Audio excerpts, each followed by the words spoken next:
So let's start by just having you introduce yourself to the listeners. Sure. My name is Mikey Sivert. I teach fifth grade right now in Ohio. I teach math, science, and social studies.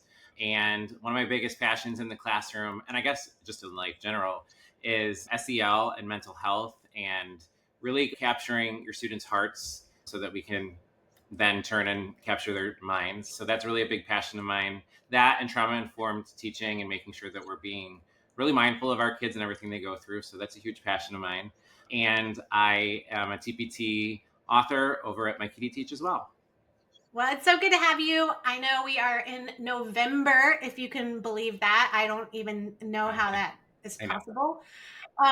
But November is a time that we focus on gratitude and thankfulness. And so I thought you would be the perfect person to come on and talk about that because you are just, in my opinion, the leading expert on SEL in the classroom. So I know you have a lot to share and a lot to say, but let's just start by talking about you personally and how practicing gratitude makes a difference in your own life. Yeah, I mean, I love practicing gratitude. I really started learning about doing it intentionally with one of my therapists, and it has been a routine that I do every single day now. And you can really tell like the difference between a day when I pay attention to what I'm grateful for and when I don't.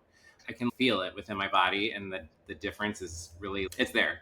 And I really just have to be mindful of all of the things that I have and that I'm grateful for, whether they're big or small. But it does, it makes such a difference in your life and how you view things. And when you do hit roadblocks and when you do hit those, because we all do those things during the day that just throw us off, when you have that gratitude kind of built in there, it's a little easier to deal with because you're aware of everything that you have, and that difficulty is a little bit easier to handle at that.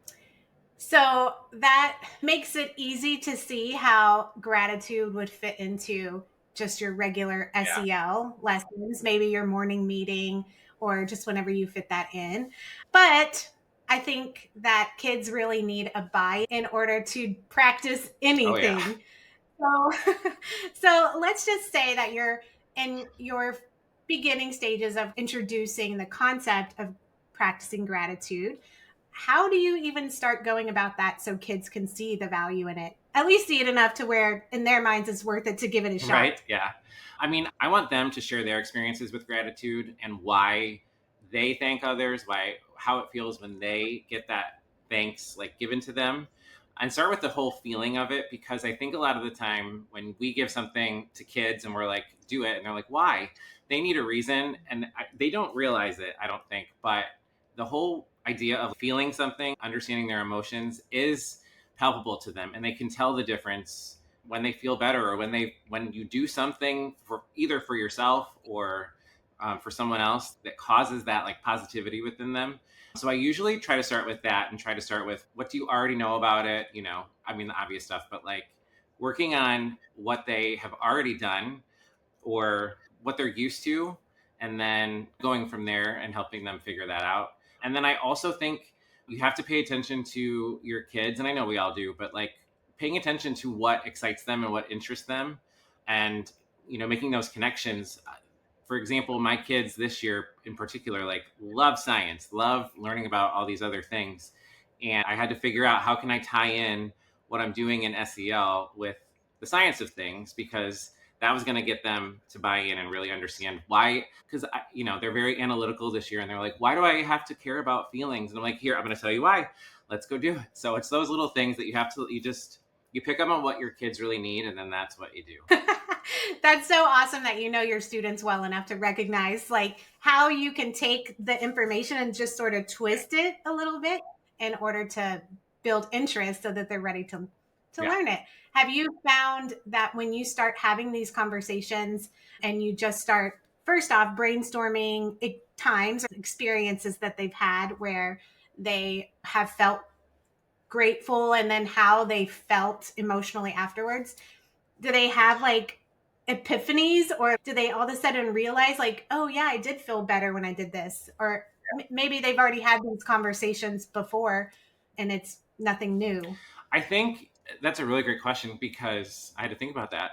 I think they understand what it how it feels when somebody gives something to you and they're like, ooh, someone gave me whatever. I mean, they usually go with something physical, like a video game or whatever. But when you start processing with them, hold on a second, how does it feel when you do something for somebody else? When you see their face light up and you see somebody who was having a bad day, whether you said something nice to them or you did something nice for them, pay attention to how you feel when the other person that you're doing that for feels. And I think that's the biggest epiphany that I've seen, where they realize, oh, not only is that person feeling better and that person's happier, but so am I, because I got to see that reaction. Or even and sometimes kids will be like, but I didn't see it, or I did it over text or whatever. And I'm like, but that's okay. You can still imagine this must be what they're feeling.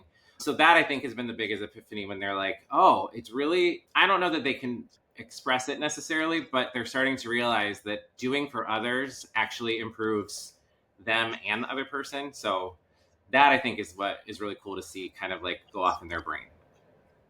Aw, and I love that we're moving into the Christmas season next, where they'll be giving, and I'm sure they've heard that it's better to give Yeah, than to receive, but maybe all of that will become more real to them. And also, I've had a lot of talks with my students around Christmas time about how you react when you get a gift. And we always did like a book exchange. So we would have these conversations about, what do you do if you already have this book? What do you do if you don't like this book? Things like that. But it always comes from a place of not being rude. hmm And so this gratitude is something totally different than thinking about, make sure you don't hurt someone's feelings, make sure you're not being rude. It's spend completely around to where you're recognizing your personal benefit instead of the benefit that you're giving someone yeah, else. I agree. And also, I don't know, this just like popped in my head as you were talking. I also am really, we're working with them too on when someone gives you a compliment or someone says something nice. And actually, I think adults deal with this a little bit worse than the kids do. Like actually saying thank you, or accepting it instead of going, oh, no, no, it wasn't a big deal. And because it's difficult for everybody to do. But Yeah. that's something that I read about, just because I love reading about SEL, which is, I know, a little bit geeky, but I don't care. But like, the whole idea that if you kind of do oh no, it actually, the person who gave that compliment can get in their head of, oh, did I like offend them? So practicing saying, oh, thank you, I appreciate it, or whatever, is really, is, for as difficult as it can be for us, is really important too, which I just thought was interesting. Okay, so we're talking about gratitude because it's November, but this obviously isn't something that we should, only practice in November. So how do we make it more genuine and real so that it lasts the whole year? And I mean, it creates their character of Yeah, themselves. yeah. I think it's really, like you said, it's important to kind of foster this throughout the whole year. And so we do that. And you guys know, with your upper elementary kids, or really kids in general, that they need structure, but they also need that structure to have a little bit of variety so they don't get bored with it. And so we have really found a way to like practice that gratitude with our kids, but doing it in different ways, or kind of switching up how we're doing it. So, for example, in October, we had a gratitude challenge in my room where they had to take post-it notes. They had to write something nice on it for somebody they didn't know. So we started with their friends just so they could get used to it. But then we said, now you got to go find someone you don't know. And they would just put it on a random locker in the school. And that was just something for them to go spread that joy and spread that kindness they loved. I mean, who doesn't love post-it notes? We love post-it notes too. And they were like, ooh, this is so cool. And so then this month, we're doing something totally different, where we have a poster in our room, and it's like that give one, take one kind of an idea, where they put something nice up on the board, or they put a little positive affirmation. And then when a kid's struggling or a kid's having a rough day, they can go pull a note off the board. So I think just fostering those, I don't want to say like those manufactured lessons, because I think sometimes we need to purposefully teach it, but also switching that up and making it real, and giving them different ways to think about it, because obviously kids process things different ways. And so when they're able to see how they can view gratitude and do gratitude for others in different ways, that just naturally becomes part of the classroom, and then it becomes part of them. So that's been the biggest thing for me, is just keeping that routine of doing something, having some sort of gratitude challenge, but switching just a little bit the modality of how we're doing it in our classroom. Well, you said it when you started just by saying last month we did this, which was in October. And everyone knows that traditionally November is the month where we talk about gratitude. So, that's legit. You've been doing it all year, I suppose, and are going to continue to do it all for the rest of the year so that it becomes innate and real. And a lot of times when you're not feeling grateful, or let's say not that you're not feeling grateful, but you're overwhelmed by all the negative things that are going on in your life and all the trouble that you're facing, that is when it is so hard to be grateful. I know just personally, I've had some challenges lately, and I sat down with my journal like about maybe a week or two ago, and I just started making a list. And I got a whole page full on my list of a bunch of different things that were under my list title. And I just felt so much better to the point where the next night I got my journal out and I started making a different list. And I should keep doing it because I feel some of the negative thoughts like creeping back in. But I noticed a real difference in the way I felt just by doing that little exercise. Yeah. So it makes me want to be more intentional about doing that for myself too. And I also love how both the ideas that you gave so far required nothing special and nothing fancy. It's literally, here is your post-it notes. Yeah. Take it and go leave a note. Or your second idea, it's almost just as easy. Just put it on a bulletin board Yeah. instead of on someone's Yeah. locker. And so you don't have to put a bunch of time and effort into planning your activities. You just have to be a tiny bit creative. You don't even have to be creative. You could look on Yeah. Pinterest or see what other people are Yeah. doing and then just do it. Yeah. It really is a matter of just doing it. I know I think that's something I had to get out of my head, especially as a beginning teacher, was like, I thought everything had to be like perfect and pretty and all this big to do about everything. And you can't do it like that or you'll drown. And so, and that's it also, I think the kids can also tell too, when you're doing all these like big things or I don't want to do all this because it's so big, where it's just these little itty bitty things that do feel authentic and real and like in the moment. So yeah. I mean, Yeah. I I love a think pretty lesson plan and a bulletin board, but like we have so much to do. So yeah. Well, and sometimes the small things that aren't turned into a production just seem Yeah. more real. I just got a text message about a few days ago from a friend, kind of out of the blue, and it was this long message, and I was just like, oh my gosh, I can't believe someone took the time out of their day. I even came into their mind as a thought, and then they sent me this message. It meant more than if someone would have, you know, bought me a present or something like Yeah. that. Absolutely. So those are some great ideas. Do you have any other ideas while we have you on here? Other things that you could do or that you might do with your students to practice gratitude in the coming months? Yeah, another project that we do tie in with ELA because, sometimes you got to tie in the SEL with something else. We do character interviews with each other, but instead of interviewing characters from our books, we do that later, but we start with interviewing each other and they get to interview each other. And one of the questions that we've thrown into their interview is, what are the things they love or what are the things that they're grateful for? And then, so again, that purposeful, what are the three things in your life that you just can't live without? Disguising them sometimes, because that really is gratitude.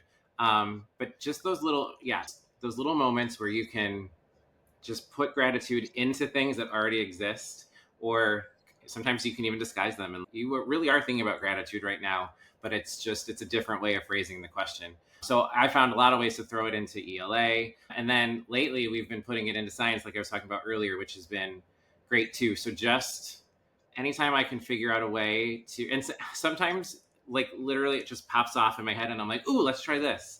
So that's what, yeah, just, yeah, be open to that creativity. And I think you'll find something that you'll love.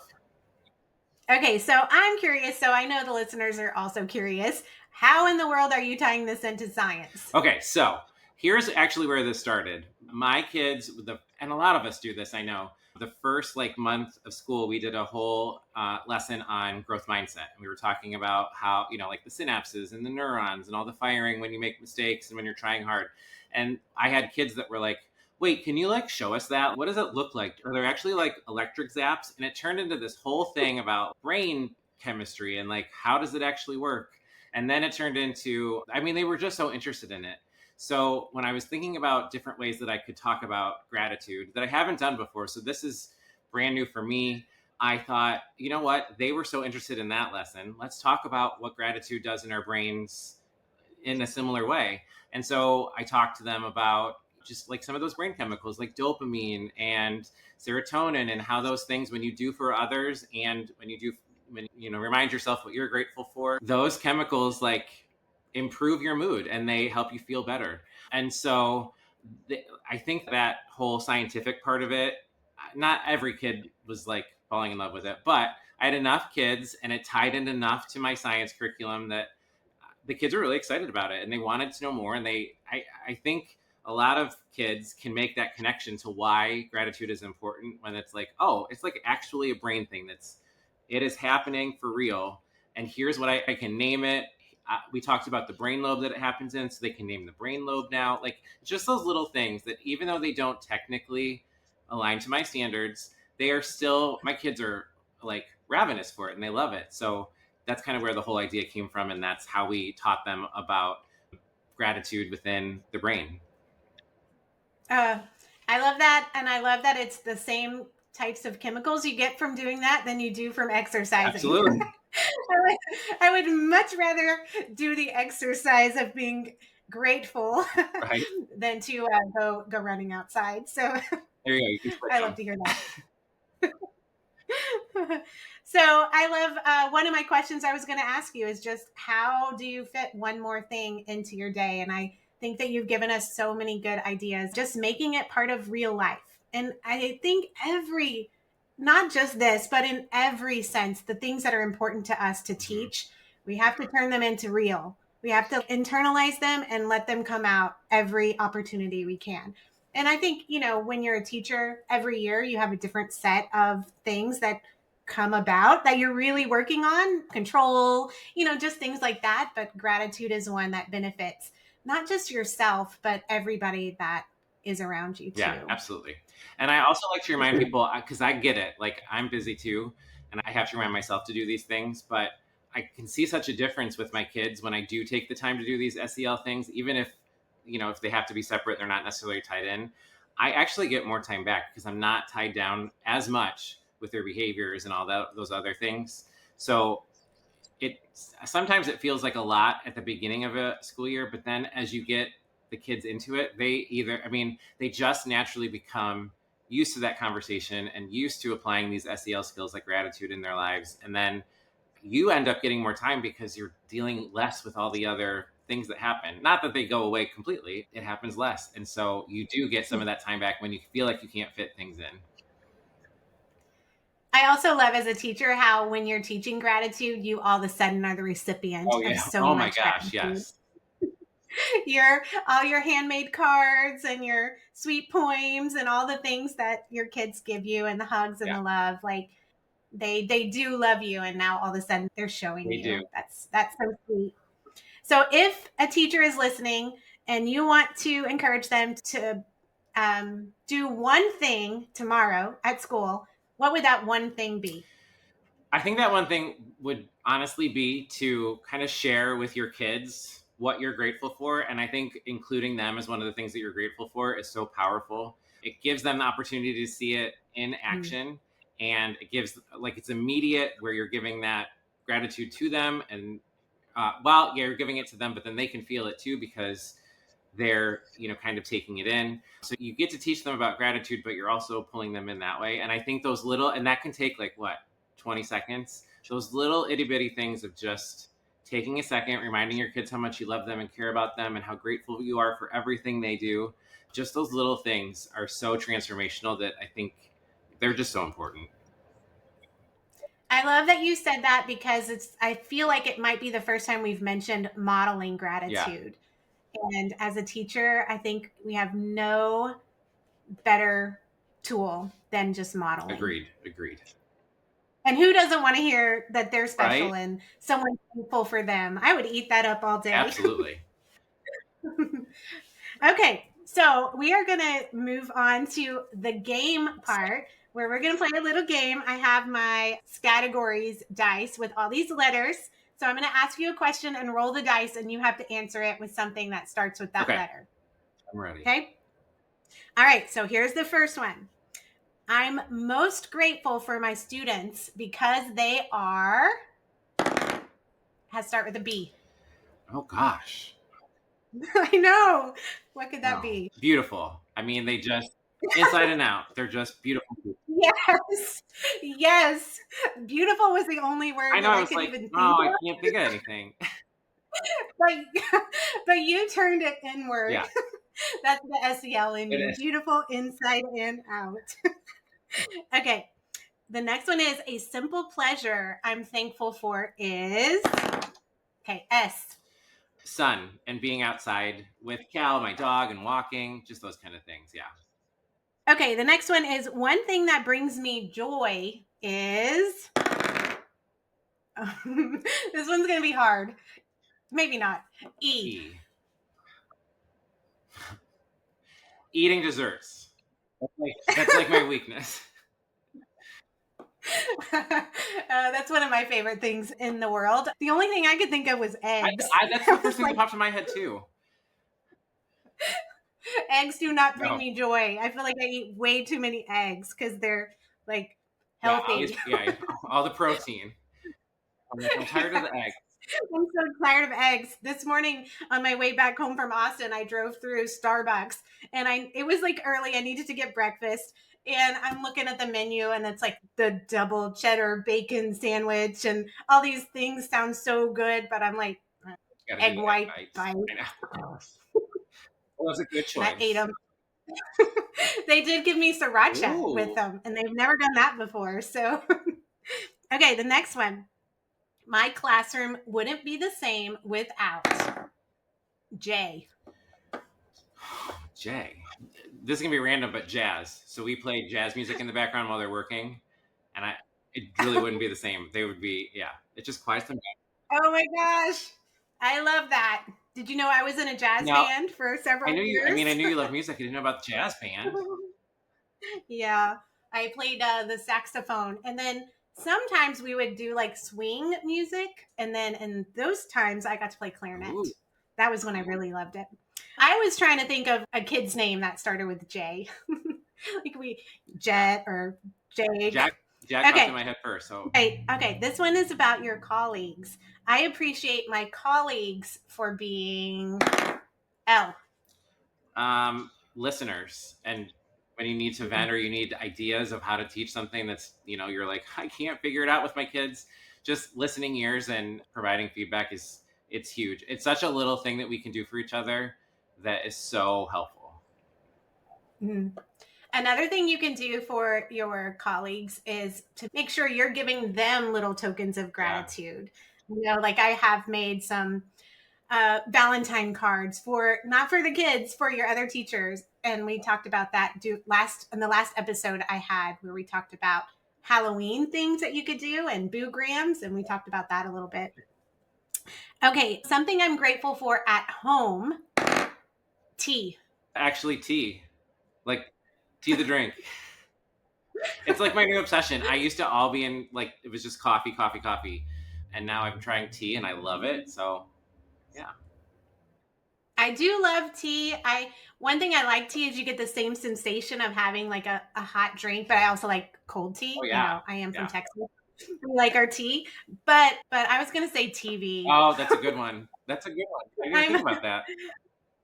Although my husband and I are on a tech fast and have been we're doing it for a month and we're on week 3 now. So I haven't watched TV in Oh my 3 God. weeks. How are you doing that?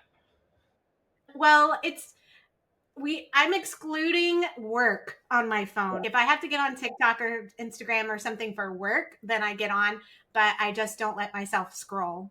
And yeah, we were just trying to be more intentional of making memories and doing things instead of just done with work. Let's just Yeah. like go into a zombie state until bedtime. I love that.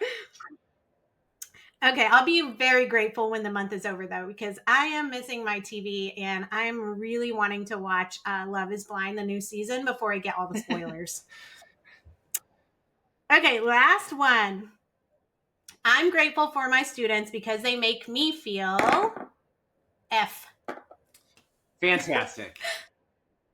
Every day. I That's a good just, one. yeah, I know we all say this, and I know I have the best class this year, and they're amazing. And they really do make me feel fantastic every day because they try so hard and they're great kiddos. Well, I hope you share this episode with them so they can hear all the good Absolutely. things that you Yeah. said about them.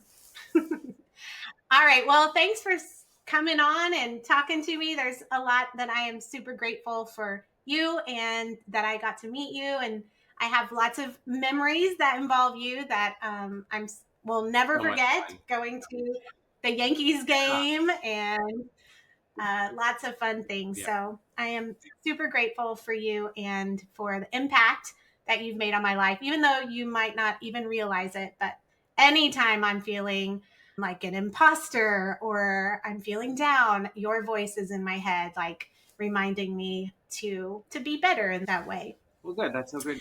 So I know that other people listening want to find out more about you and follow you. So maybe you can tell us where they can find you or anything like Yeah. that. So my blog and my website is over at MikeyDTeach.com. And then you can find me on Facebook and Instagram at MikeyDTeach. And then randomly on TikTok, I am not MikeyDTeach. On TikTok, I am Upper Elementary Teacher. So that's my handle there. You have also created a special set of resources. Can you tell us about that? Yeah, so I formalized it, even though I said we don't need all of these pretty fancy things. I did put together a little package of gratitude, things that you can use with your kids, including the lesson that I used about the science of gratitude. And so you can get that at the link in the bio. And I'm excited for you to try it and let me know how it works for you and your kids. And they're all really simple, practical ideas that you can do right away. So I hope that they really help you with gratitude this month. And like we talked about earlier, like any month, I hope that you can use them. Yeah. All right. Well, thanks again. And I hope you have an amazing week. Thank you. You too. Bye. Bye.